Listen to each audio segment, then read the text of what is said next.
Adolf Hitler was born on April 20, 1889. His birthplace was Braunau am Inn, Austria. He was the fourth child of Alois Hitler and Klara Pölzl. Alois, a strict disciplinarian, worked as a customs official. Young Adolf found solace in his mother Klara, who was deeply devoted to him.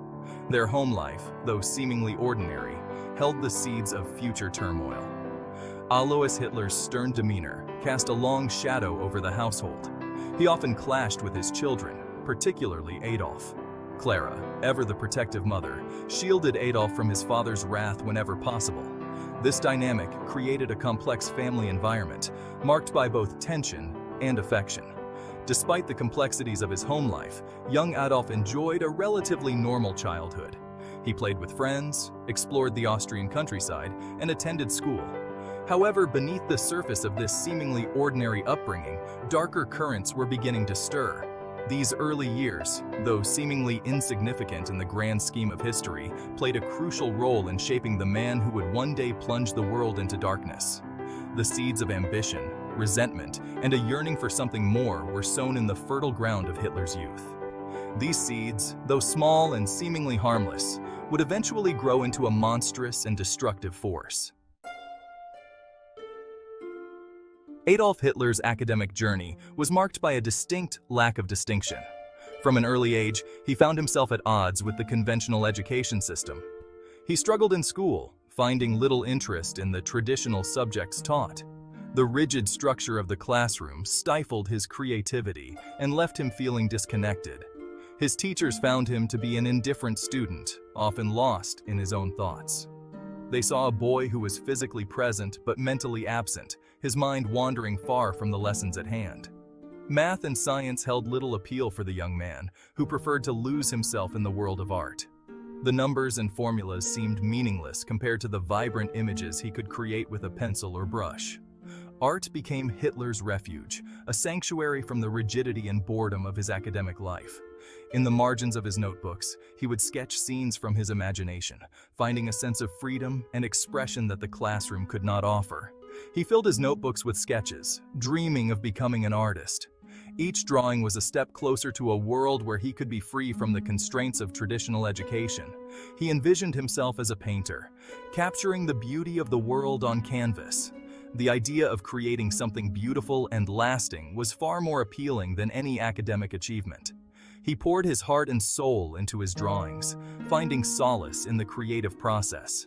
The act of drawing was not just a hobby, it was a lifeline, a way to cope with the frustrations of his daily life. However, Hitler's artistic aspirations were met with resistance from his father, Alois. Alois had different plans for his son, envisioning a more conventional and secure future. Alois, a practical man, saw little value in a career in the arts. He believed that a stable job was the key to a successful and respectable life. He believed that his son should pursue a more stable and respectable profession. The idea of his son becoming an artist seemed frivolous and unrealistic to him. Alois's disapproval weighed heavily on Hitler, creating a rift between father and son. The tension in their relationship grew as Hitler's passion for art clashed with his father's expectations.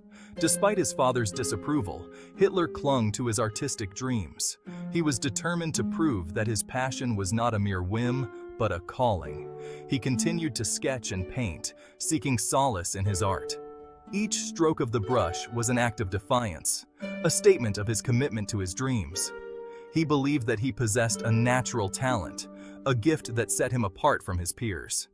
This belief gave him the confidence to pursue his artistic ambitions, despite the obstacles in his path.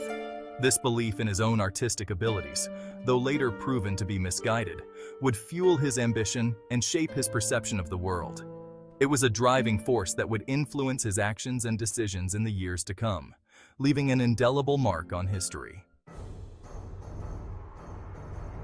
The year 1903 brought a profound change to Adolf Hitler's life. His father, Alois, passed away. This loss deeply affected the young man, who had a complex and often strained relationship with his father. Alois was a strict and demanding figure, often clashing with Adolf over his future. The death of Alois, though a source of grief, also brought a sense of liberation. For the first time, Hitler felt unshackled from his father's rigid expectations. Hitler was now free to pursue his artistic dreams without his father's disapproval. He had always harbored a passion for art, dreaming of becoming a renowned painter. With his mother's blessing, Hitler moved to Vienna, the capital of the Austro-Hungarian Empire. He believed that the city, with its rich cultural heritage, would be the perfect place to nurture his artistic talents.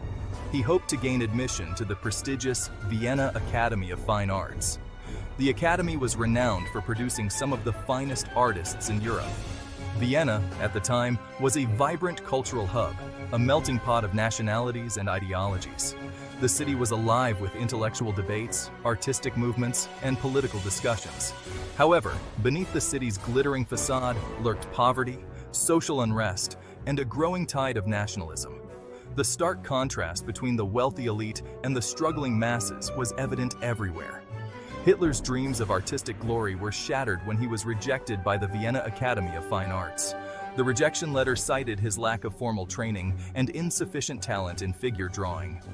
The rejection came as a crushing blow, shaking his confidence and leaving him feeling lost and directionless. He had pinned all his hopes on gaining admission to the academy. He found himself adrift in a city teeming with life, but offering him little in the way of opportunity.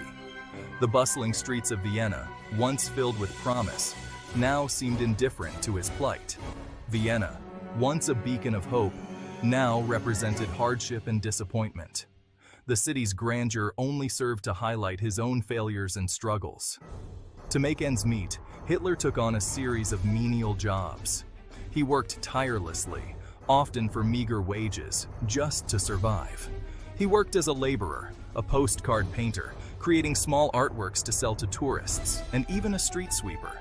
These jobs were far from the artistic career he had envisioned. He lived in poverty, struggling to afford food and lodging. His living conditions were harsh, often staying in shelters or cheap boarding houses. It was during this period of hardship and disillusionment that the seeds of Hitler's extremist views began to take root. The social and political unrest in Vienna, combined with his personal failures, fueled his growing resentment and radical ideas.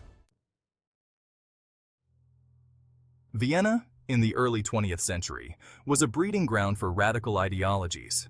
The city, with its rich cultural history and vibrant intellectual life, was paradoxically also a hotbed of political extremism. The city was awash in nationalist sentiment, fueled by economic uncertainty and social unrest.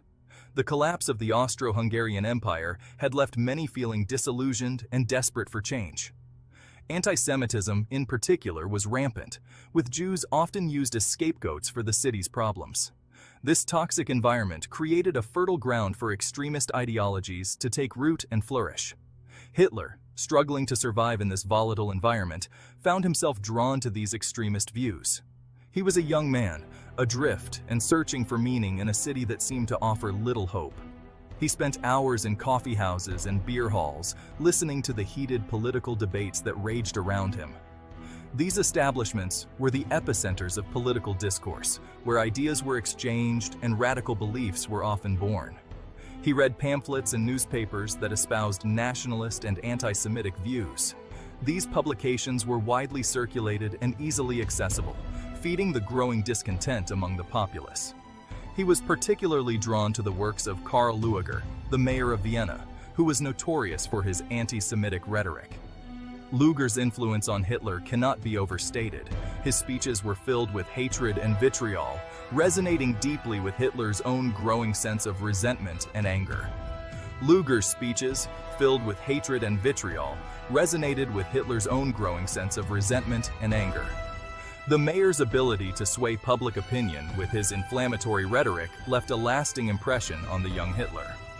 As Hitler delved deeper into the world of extremist politics, he began to develop his own twisted worldview. He became increasingly convinced that he had found the answers to Germany's problems in the radical ideologies he was absorbing.